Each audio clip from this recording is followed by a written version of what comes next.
back to Simpson College, Simpson's first ever student-ran, award-winning media broadcast. This is your Christmas edition. I'm Aaron Wilkins. And I'm Sam Hying. Aaron, have you ever seen what happens behind the scenes? Nah, I'm usually pretty serious when we do these recordings. Yeah, me too. But take a look at this video. Speaking of soccer, our Joel Simpson shot the highlights this past. Dude, we had it. I got a speech impediment in there. Let's start off by shouting out Coach Jeremy for his 50th win as the women's head softball coach. No, softball. Let's start off by shouting out Coach Jeremy for his 50th win as the head women's soccer. Bang! Gun goes the best. I'm putting the gun back in. And I'm Sam Hying, and for our first story, it's been a story that has never even been heard of in the history of SCTV, and it's Aaron and I are the first ever anchors. And I'm Sam Hying, and for our first story, it has never even been heard of in the history of SCTV. Speaking of food, we have a brand new Mexican store in the town called La Tienda. Tiendita. Spectacular.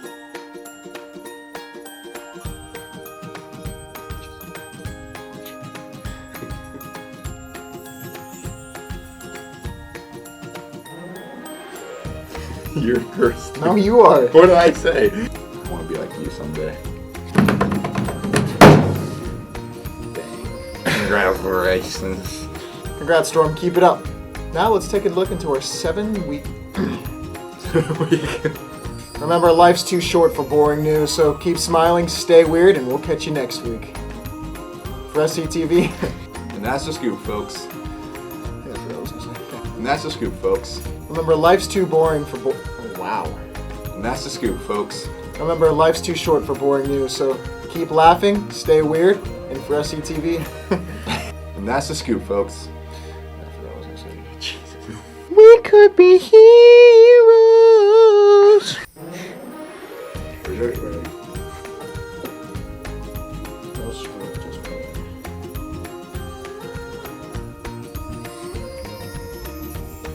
Wow. Dude, that was awful. Wow.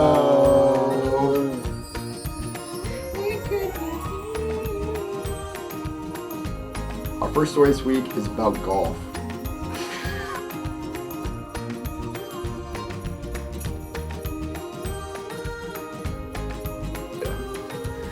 Bang! Down go the... Oh, I can't say that. I feel like I got sweatpants on.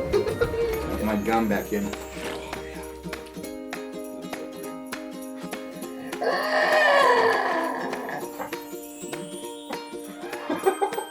And that was some great commentary, baby Aaron.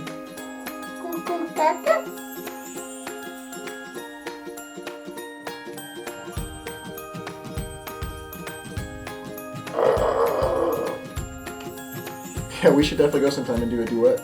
No, I'm more of a solo single. Anyways, on to our next story. We're going to take a look at one of our professors who just accepted a weekend anchor job at WHO Channel 13 on Iowa. Ah, first try. Ding dong, your life.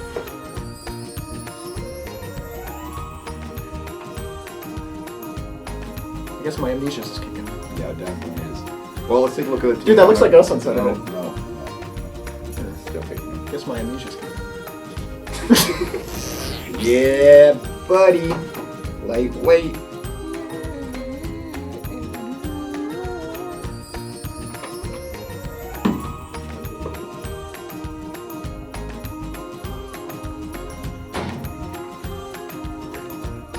Thank you, meteorologist Trey Teskey. Well, guys, sadly, I will not be here next weekend.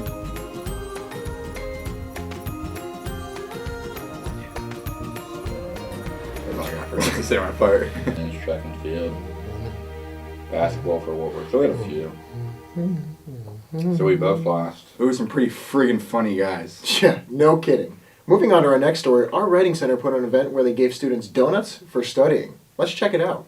This event is N.A.P night, Night Against Procrastination night, and it is a time for students to gather, cram together, but it's strategically placed far enough ahead that it's not actually a cram. We're a week away from most people's exams, so students can work on their writing or work on their exam prep, and it feel like, oh man, we're up really late, but actually you've got plenty of time. We have writing consultants in Kresge, Barker, and Holy Grounds. And then in Great Hall, we have peer academic coaches who are doing an intense study session. And then also in Great Hall, we have several of our content tutors from biology, math, and chemistry. Just a fun evening to have study buddies and get access to resources that maybe they wouldn't have, just a donut. Honestly, I just hope people will have fun. This is by far our most successful year. The first year we did it, my first semester on campus, I think maybe 10 or 15 people showed up total, so I had a lot of leftover donuts. Also we planned it on the same night as a trivia night at the same time in Kent, it was just a mess. So we've learned each year everything from what foods to bring. We've brought pizza, trail mix, all kinds of stuff, but it seems donuts really work. So now we're seeing each and every location that I've been at this evening is packed. And it's not just first years, we also see sophomores, juniors. I just talked to a senior who's like, oh yeah, this is a really cool thing.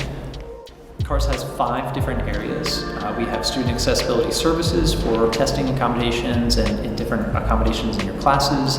We have supplemental instruction, and that's where you might have a really hard class, but you meet one time outside of class to get some review sessions. Content tutors for your specific classes, bio, math, physics, all that kind of stuff. Peer academic coaching, which is students who are working on time management and trying to balance how hard being a student is with their academics. And then we also have the Writing Center, which I direct. The main places that we are right now is in Maryberry, but as soon as Dunn Library opens, a fleet of us will go over to Dunn. The Writing Center is going to stay in Maryberry. We also have an online writing lab as well. But then content tutors and peer academic coaches are going to go over to Dunn. Great story, Kyrsten. Aaron, if you went to that event, how many donuts do you think you could eat? I could probably take down a 12-pack. Dude, speaking of 12-pack, did you hear about that new Simpson red ale? Yeah, I did a story about it. Whatever. Let's take a look at it.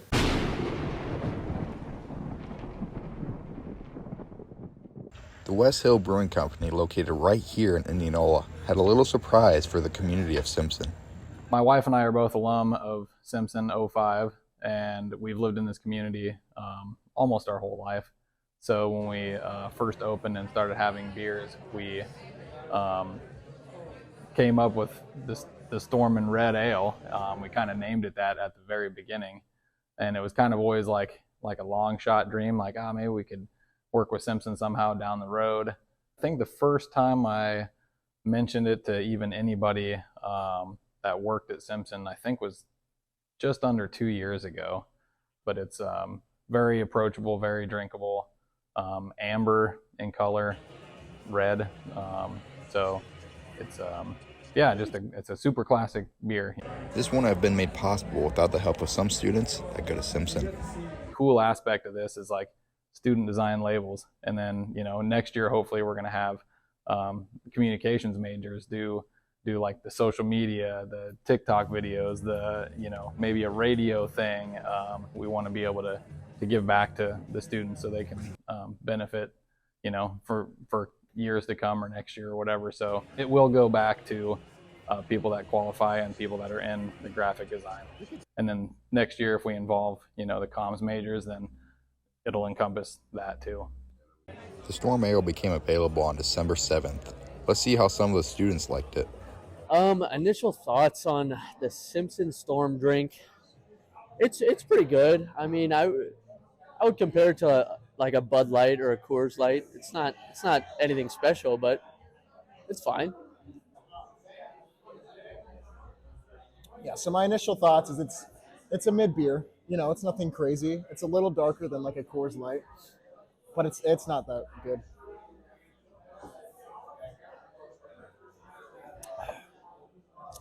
Buy it if you want. The initial taste is good. I mean, it lingers pretty well. but it tastes pretty much like a regular beer. I think I'm just going to keep it short and sweet. 6.7 out of 10. Doug is extremely excited to continue to work with Simpson in the future. Reporting for SCTV, I'm Aaron Wilkins. The storm is brewing.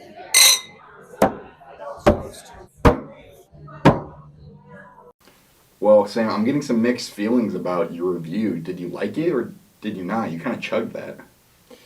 Well, Sarah, when you're 21, you just start to chug beers, bro. Can't wait till I'm 21. All right, let's head over to sports.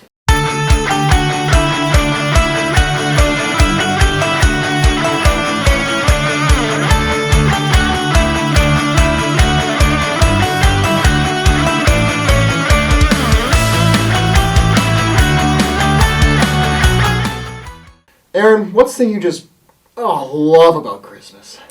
I just love waking up and watching NBA basketball. Me too, bro. Go Nuggets. And that is why we filmed basketball for our Christmas edition. Let's look at it. Last Tuesday, the Storm took on Faith Baptist in a non-conference game. The Storm opened up the game with a 25-15 lead before the midway point of the first half, but the Eagles went on a 6-0 run to keep the game within striking distance. Faith Baptist never let the Storm breathe as they continued to keep the game close all throughout the first half. Simpson always responded, getting an 11-point lead over the Eagles at one point, but the Eagles never gave up. Faith Baptist kept it close that entire first half, making the score 46-43 at halftime. Not to worry though, the Storm came out in the second half hot, going on a 22-6 run in the first 9 minutes of that half. The Storm never looked back as they shot 62% in the second half and opened up a 34-point lead at one point in the game. This led to a huge victory for the Storm, winning by 33. The top scorers for the Storm this night was shared with Andrew Gibb and Caden Rehmeyer as they both had 19. Easton Darling had a solid 14 points and Jack Hutchinson followed up with another 9. Andrew Curran was your assist leader for the night as he racked up 6 of them. The Storm were undefeated against the Eagles all time and also scored at least 100 points in all 5 times they played against them. Simpson had their second best shooting performance this season as they shot 58%. The men will travel to Florida to take on a few teams down there at this break.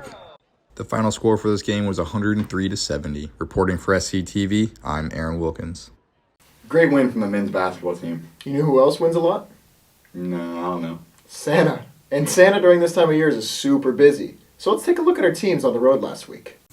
We only had 2 teams on the road this past week, our men's and women's basketball team. Our women's team lost to Rehberg 72-83, and our men's team lost 75-79. Back to you guys in the studio. Well, we aren't going to do a weather report this week because, well, not a lot of students are going to be here on campus. And if you really do rely on SCTV for your weather, maybe just look at your phone this week. In other news, that's the end of our episode. So have a very, very, very Merry Christmas. And a Happy New Year. For SCTV, I'm Aaron Wilkins. And I'm Sam Hying.